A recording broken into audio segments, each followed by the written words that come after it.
Let's go. I'm better than ever, they never been better than I. Regarded the hardest and I ain't even reaching my prime. They hate that I'm great and they faking I'm real as they come. So sit back and let me show you how this shit is done. My composition, my propositions, I'm raping the system. I'm killing the competition and all of y'all are my victims. Eyes and oohs as I'm ripping the instrumental. Lyrical, individual, never been sentimental. I'm so hot every time that beat drop. And when I say I'm raping the system, Niggas say they ballin', I'm yelling who's next. Niggas say they ballin', I'm yelling who's next. Niggas say they ballin', I'm yelling who's next. Got through about the game cause I got 2 texts. yeah, truth be told, I got a ferocious flow. Niggas acting like soldiers get exposed as hoes. I'm from Flint Town, a health hazard, I spit toxic. Niggas rapping about guns but never pop shit. Stop it, all that fake shit need to cease before I run in here with my peeps and decrease the peace, capiche? I'm a beast and I lurk with the predators. Murk my competitors and prey on the regular. Eat these niggas for breakfast, I ain't gotta try hard. Plus I hit niggas with more K's than baseball.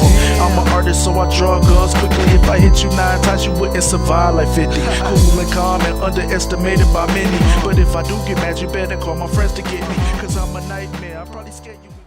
First round underway. What is going on, boxing fans and gamers? It's your boy Fight Night's Finest, the Sophie commentator, coming at you with another Fight Night Champion online ranked match. We're in the treacherous waters today of OWC. It's been a while since we did some commentary, but this is one of those fights where I really wanted to break down the action. There's a lot of nuances and things that I think you can learn from this fight, and I had a raw gameplay on my channel which I thought was really good for you guys to see.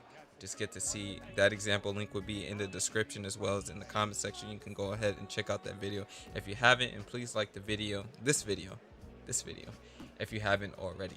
Anyway, this is a very technical fight, and it isn't against the most experienced player or the best player. I'm sure this guy's done some online matches beforehand, but he decided maybe to dump some money into the game, recreate his fighter, and then take his journey throughout OWC. So one of the things that I've been talking about, especially a lot on my live streams, is just how important it is to download the opponent. And that is what we are doing in this round here. So the first round was a very good example of how you should start a fight, or how you should open up in a fight, in my opinion, where it's like it's not too many punches being thrown. And when you get fighters who also have a set mindset, you'll be able to get into these very technical battles where it's all about movement early on and establishing the left hand. And during this entire time, I have a thing that I like to call downloading. Shout out to your boy 592 for teaching me this concept all the way back in like EA Sports UFC 2, where it's very important to be practical, not give away too much of what it is you want to do offensively, and try to take in as much information as possible. And in terms of what information you should be looking for, that is very simple. You should be looking for the timing of your opponent, maybe some habits that he has, like maybe he steps in and steps out a lot. We've seen that a lot. We also noticed in the beginning of the rounds, he likes to try to take the outside. He'll come forward and then he'll basically just try to stay at the tail end of his range, where he'll be able to hit us with his jabs and his straights, but he doesn't also throw a lot. So that was some of the things that I gathered in round number 1. And heading into round number 2, he's pretty much coming out with the same attitude. Now, there's not as much in and out movement, and that's because I'm just naturally shrinking the distance, and I'm not doing as much in and out movement and trying to stay on the outside.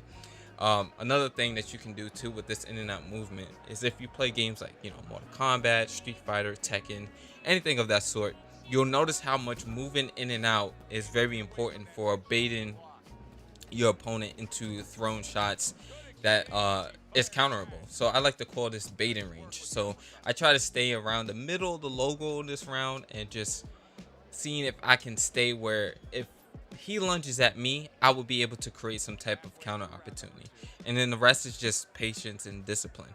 Another thing you'll hear me talk about a lot on this channel is counting and knowing when it is that you are up in terms of the punch count. So if I land a straight right hand and let's say a jab, that is going to be very instrumental into how I play the rest of the round. So if I'm able to land the more effective shots like you see me doing here, clean left uppercut, just landed to the face, that means I am in position to take the outside and kind of watch and observe what it is my opponent is going to do and see the setups that they're going to come in with. So we've seen some jabs to the head, we've seen some jabs to the body, and we also see that he does not have a very good idea of how to utilize his range. And maybe it's not that he doesn't know how to utilize his range, he just can't do it as well as I can. And because he's not extremely offensive in terms of his punch output and his volume, that is something that we will be able to take advantage of in the coming rounds, and we have been taking advantage of in the first 2 rounds. So even though it's been very low output and low volume, there's a lot of things to download, there's a lot of things to take notice of, and I think we've done a very good job of that in the first 2 rounds. Now they just don't always agree with that, but you know, use your eyes instead of always looking at the scorecard. So in my opinion, I thought I outboxed him very clearly in the first 2 rounds, but Fight Night Champion sometimes sees other things. So we're heading into round number 3 here, and we're pretty much continuing with the game plan that we had in rounds number 1 and number 2. And as you notice, the movement is really starting to decrease even more than it was in round 2. You see us taking little micro steps back in order to try to create and set up traps. So in terms of setting up traps, that just means like I would be able to maybe sidestep and encounter him with like a right uppercut, left hook combination. Maybe I'll be able to backstep and then throw it straight. I'm just trying to see what it is. Where can I sneak in my opportunities?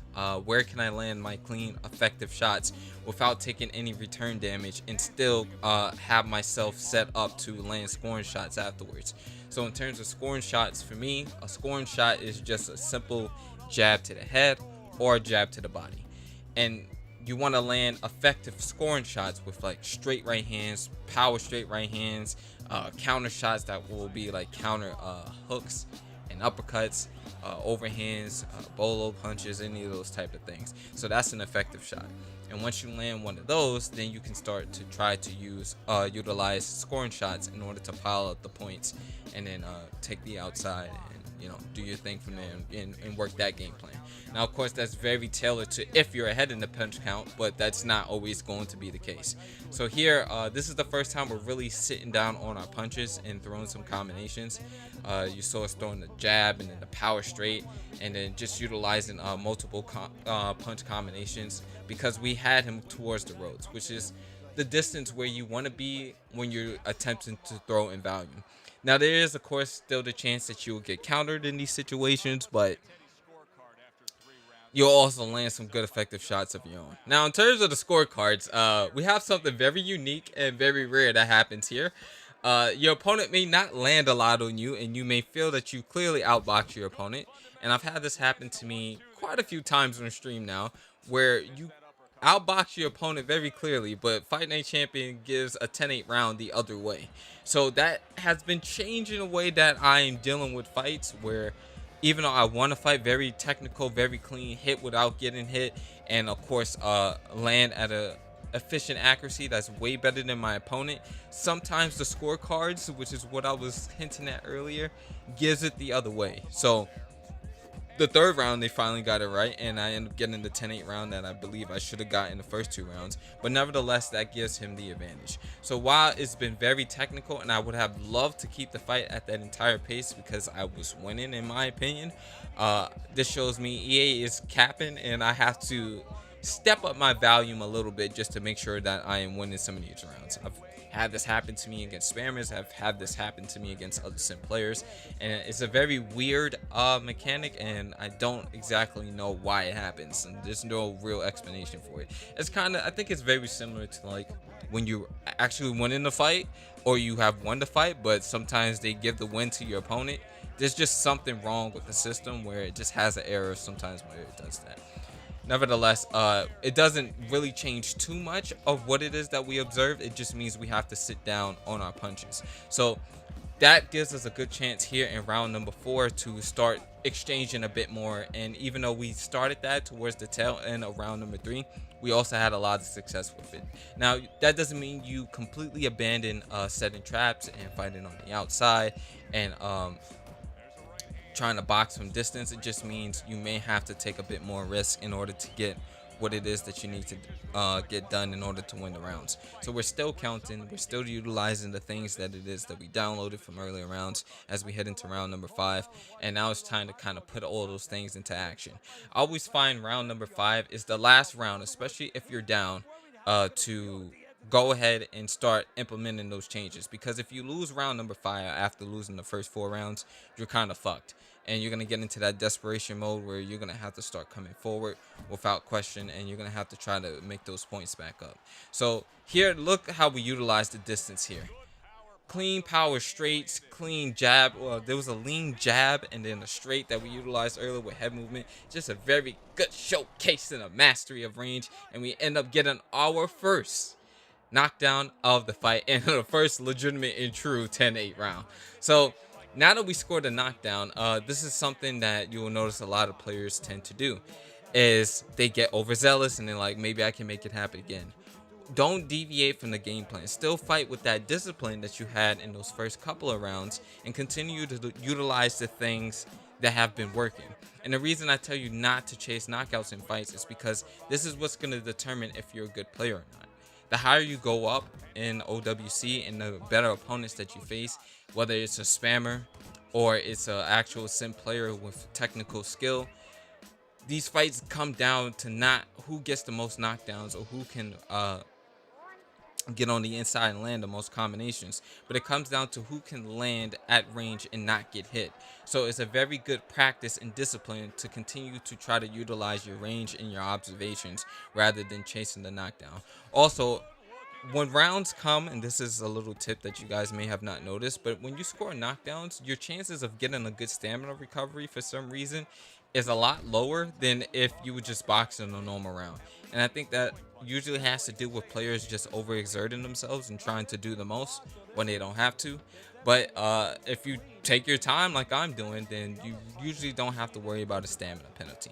Plus, let's talk about the mental aspect of what happens when a knockdown is scored as we get 12% recovery heading into round number 6. When you score a knockdown, it's going to create a little bit of desperation in your opponent. Your opponent's going to want to try to get that back because he feels embarrassed. He feels, damn, I just got caught slipping. It's already been showcased that I'm losing the rounds from earlier, and the fight's not really heading in the direction that I want to. I'm not landing a lot of clean shots. I'm being outboxed. I'm being caught cleanly, and I'm not having the effect that I want to in the fight.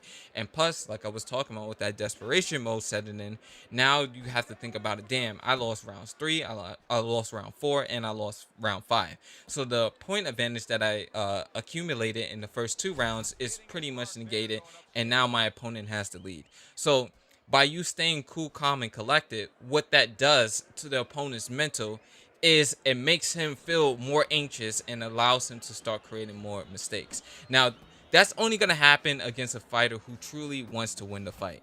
You're going to encounter a lot of players online who have this mentality of, I'm just going to continue to try to just box with you even though I'm clearly losing the fight. And that's because you've already broke them mentally. You already put them in a position where it's like, now I just want to make sure I don't get knocked out. Now you're looking like Callum Smith versus Canelo. You just want to go the distance. You don't really care about putting everything on the line in order to get the dub, because the dangers that you have faced, it's going to end up knocking you out. So you try your best to avoid doing that. Round number 6 here, let's just talk about what's going on here. I'm showing a lot of left hooks, and that's mainly because my opponent is moving towards his right, and you'll see anytime he starts going backwards or he stands still, you'll see me throw a lot of jabs and straights, punches that go down the middle. And this is actually something I picked up from watching Keith Thurman. And that is when your opponent is trying to move into a certain direction, you want to throw punches that go that meets that opposition of force. So if he's going to his right, I need to be throwing shots that come from my left, and vice versa on the opposite side.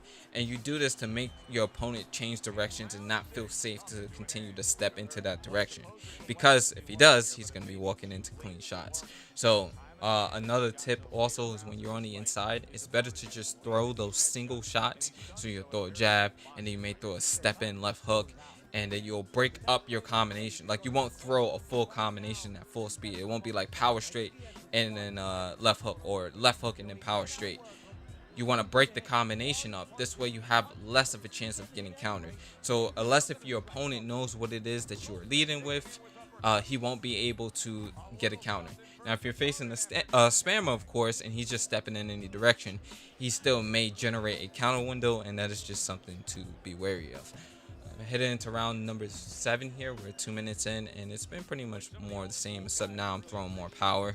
I'm getting very creative with how it is that I'm attacking my opponent. We see us focusing the body here a little bit, and then just checking him with some headshots to make sure that we, if he does try to throw back, he will be getting hit with clean, effective shots like the straight right hand there. Put the combo on to him, and there we go. Knockdown number 2.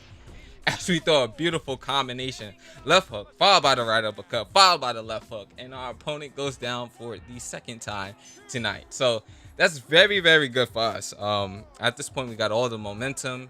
He hasn't really shown any type of adjustments, and we just keep piling up the points on the scorecard. My goal in this fight is to pretty much take it to 10 rounds, and that's because I think we'll be able to utilize, we'll be able to try out a lot of things creatively.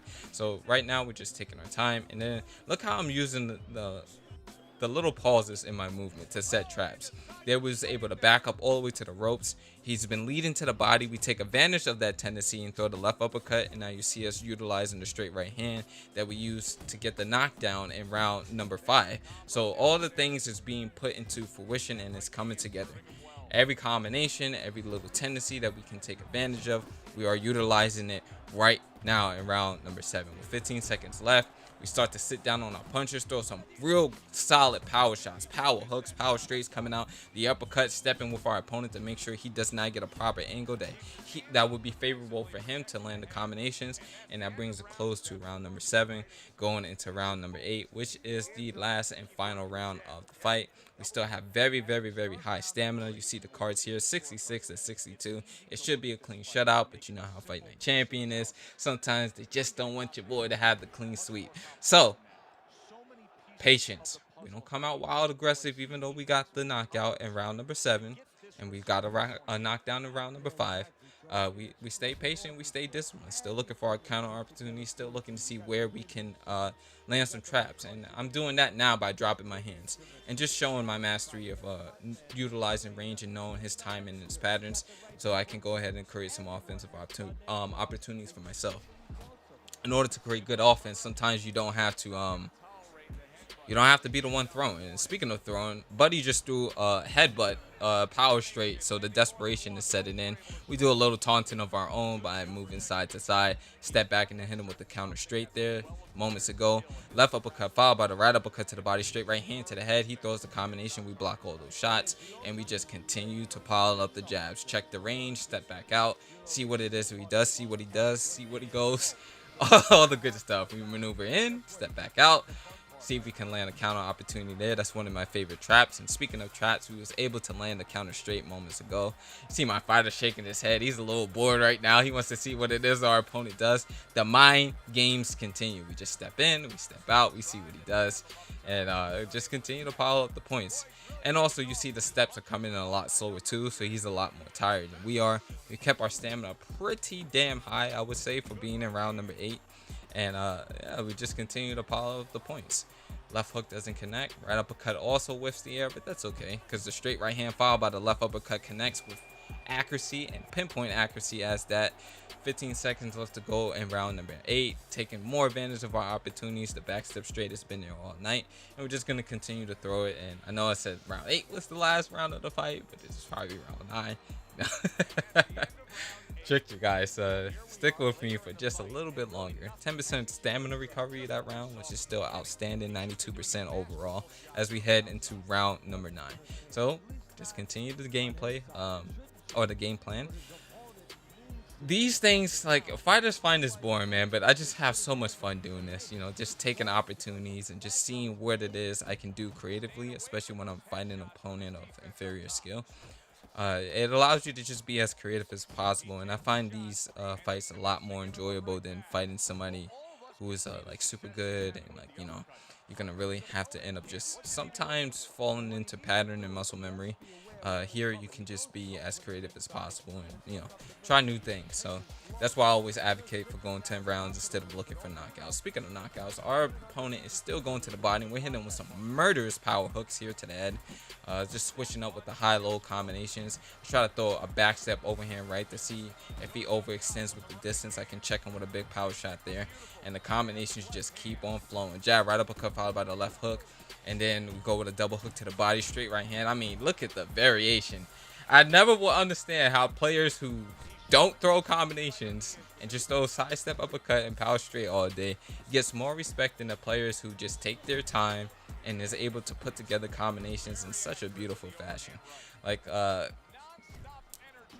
it's really beautiful to watch you utilize all punches at the tail end of your range, and you're able to land jab straight, and then just find the punish, and then pretty much put our opponent away. Here he's backing up, he's sidestepping, he's winging and he's wanging and he's going and he sways, and we come in with a double jab to the head, straight right hand to the body, and I believe that was a left uppercut, and we put our opponent down for the third and final time. I hope you guys really did enjoy this commentary. I hope you learned something from it. If you did, please leave your thoughts in the comment section and like the video. Support the movement, support the growth, and, you know, we'll be able to expose other people to it. But that all starts with your support. So anyway, it's been your boy, Fight Night's Finest, the Sofa Commentator, getting a quick knockout here at OWC, and I'll see you guys on the next one. Coming. Let's get the official particulars and send it up to our ring announcer. So here we are late in the fight, just coasting along, and then that happens. And that's exactly why it happened, because he was coasting along. Everybody was comfortable. Everybody thought nothing big's going to happen. We're going to wrap it up. And that's when something like this does happen. For Teddy Atlas, I'm Joe Tessitore. Have yourself a great night.